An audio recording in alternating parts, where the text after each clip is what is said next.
Good evening, Mayor, Council. Before we get to the actual presentation, just want to give you a little background. On February 21st, 2022, City Council approved a contract with Olson for the site location and preliminary design of substation number 4. The project was divided in two phases. Phase 1 was the site location, and phase 2 is the preliminary design. On July 29th, the phase 1 was completed and also submitted a substation siting report. City is presently pursuing the purchase of one of the sites recommended on the report. Before going to phase 2, the preliminary design, I wanted to share with you the results of the siting report. So tonight we have Daniel Bauer-Kemper. He's a project team leader for Olson, and he'll be doing the presentation.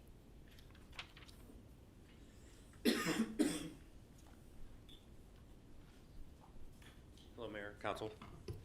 So I'll be going through this presentation, and hopefully I'll be able to use this appropriately. As he said, this is the City of Gardner Substation number 4 siting report, and I'm going to try and keep this discussion as simple and straightforward as possible. Appreciate that. Does this work? Same. Should. Okay, so I'm hitting right button, down button, left button, all sorts of buttons.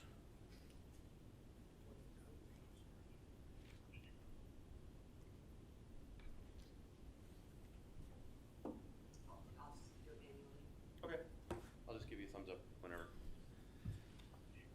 So, as I'm sure you know, due to the previous electric master plan and the I-35 and 175th Street Exchange suburban plan, that Gardner is projecting outward growth from the nearby KC metropolitan area.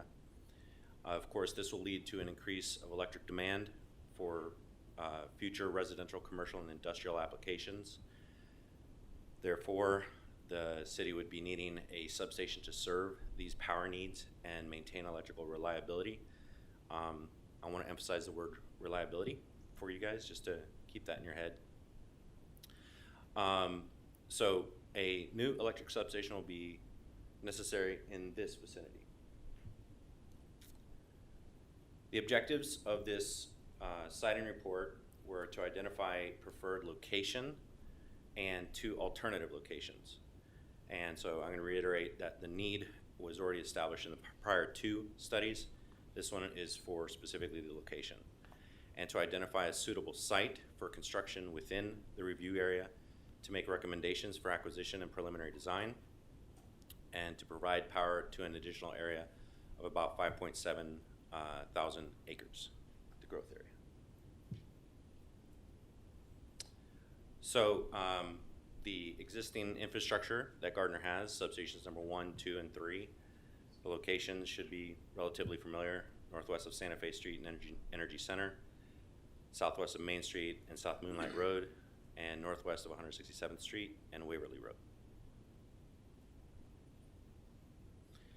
The what you're seeing here, or what I'm assuming you're seeing on your computer screens, okay, is in purple would be the growth area that the city is projecting to see. The siting area, of course, was chosen due to logistics that I'll speak more towards. I do want to point out one line in particular. You'll see that blue line, Evergy 161 kV. At this point, I'd like to say, I would like for you to note actually point number 2, that modifying a 345,000 volt line for transmission crossing would be cost prohibitive. And that's why it was critical for me to pause and let you guys know that connecting to a 161,000 volt line is much more simple, much more cost effective. It's not gonna break the bank relative to a 345,000 volt line. There are a lot more stringent requirements, a lot more safety factors that have to be taken into account to connect to a line of that high of a voltage. And from Evergy's perspective, would require more protection around such an installation. So connecting to the 345 line would just not be reasonable.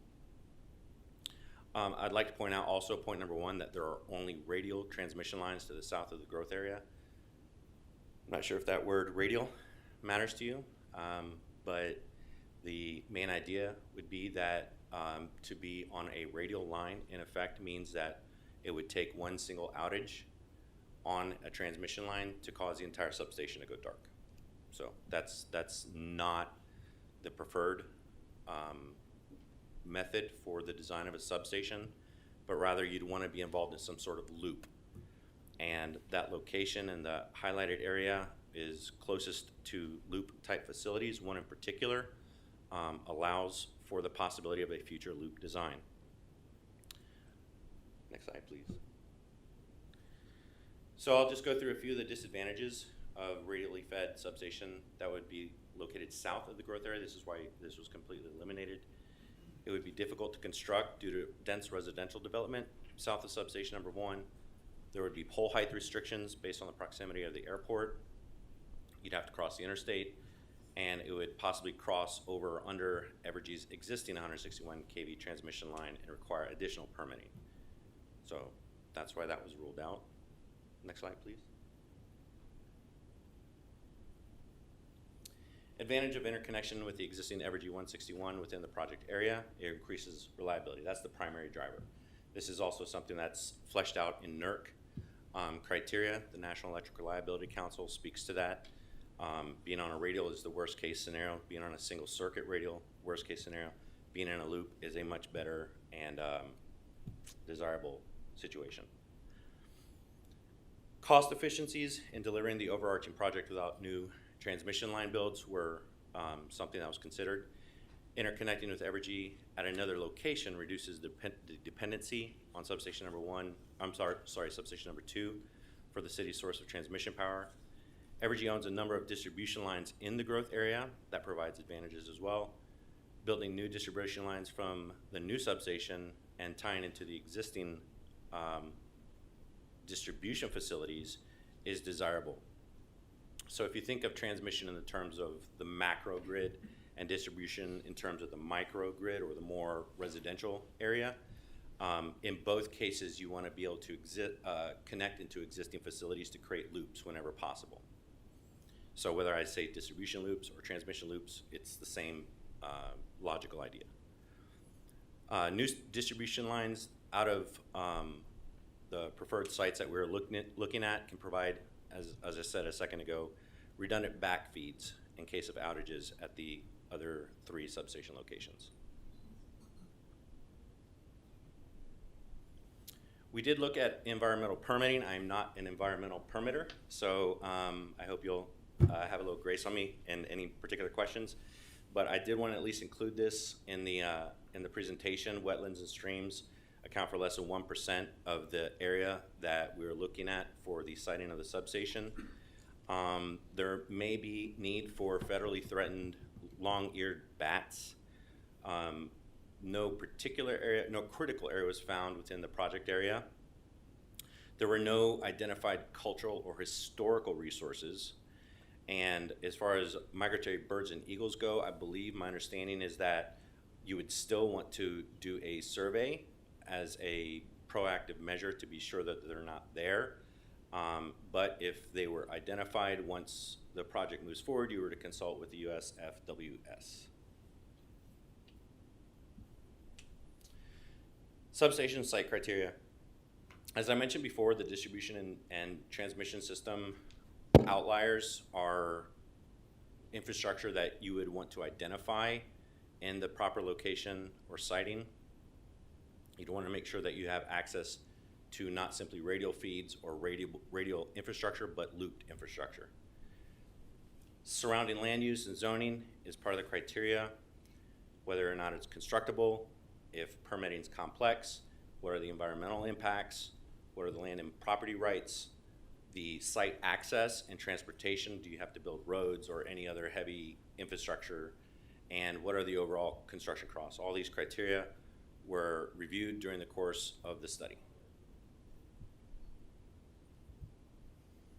I'm going to ask if we can skip actually to the punchline, and then I'll go through a little bit of each individual site.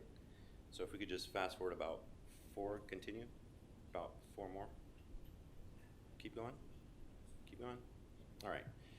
So I'm not gonna talk about the individual points to the left right now. I wanted to make it as easier on your world as possible to see basically whether it was good, fair, or poor for each one of the locations based on the criteria that I just went over. Site A was identified as the preferred site. Site C, I want to say actually all 3 sites were considered possible, but the preferred and the best clear shot was Site A, followed by Site C, followed by Site B. So if we could go back to Site A, please. About 6 slides back. One more? Okay. So this is the site that was identified as being ideal, and my understanding is that the city is moving forward on purchasing land in that site along South Clare Road, owned by a church organization. I witnessed the negotiation process. It seemed to go well. My understanding is that a good price was reached, and everybody seemed to be pretty happy with the negotiation process. This was designated in the previous study in 2016 as being a high-density residential area, so critical. And then, as I'd mentioned before, on a technical level, as far as transmission lines go, this is near a 161 kV transmission line, which is optimal. And public land records show that Evergy currently owns an easement on the east side of this property for a future 161 kV transmission line, which would provide that redundancy I was speaking to earlier. Go to the next slide. I think I'm not going to read all these words. I think that would be pretty cumbersome. I always ask to keep this somewhat brief. Let's go to Site B, and I'll just hit the larger points.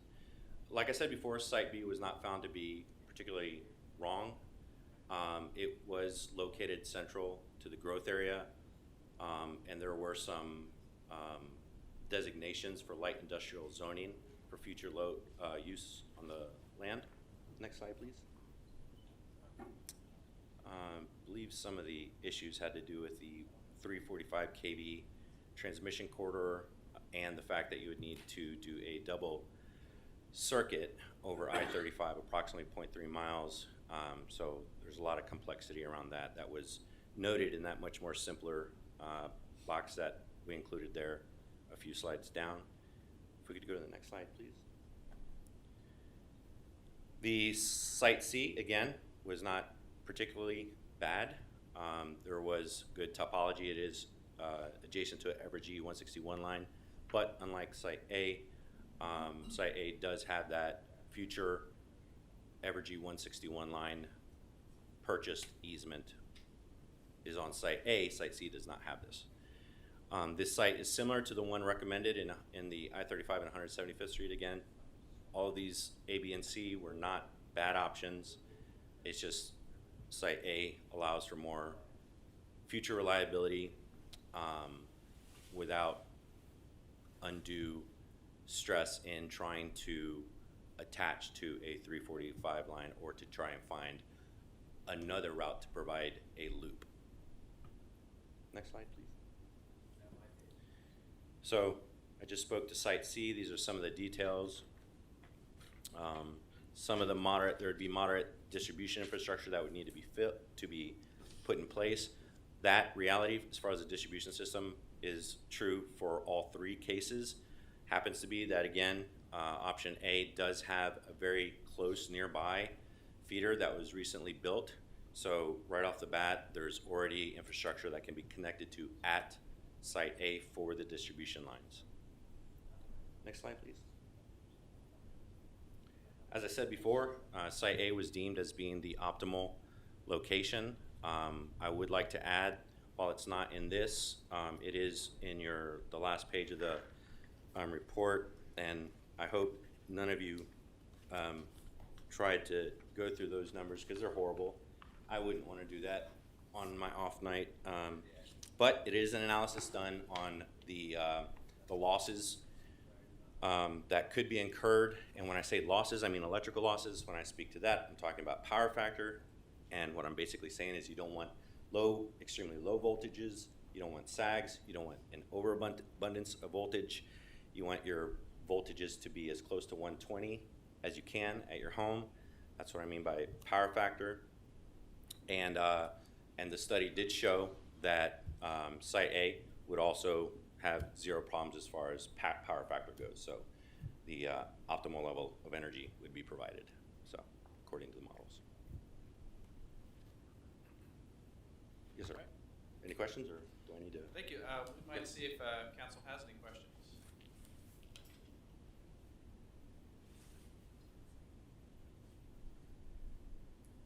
You want to talk about power factor? I'm wide open. I read it twice. We're good. Okay, thank you. Thank you very much. Thank you. Thank you, sir. Good report. Thank you.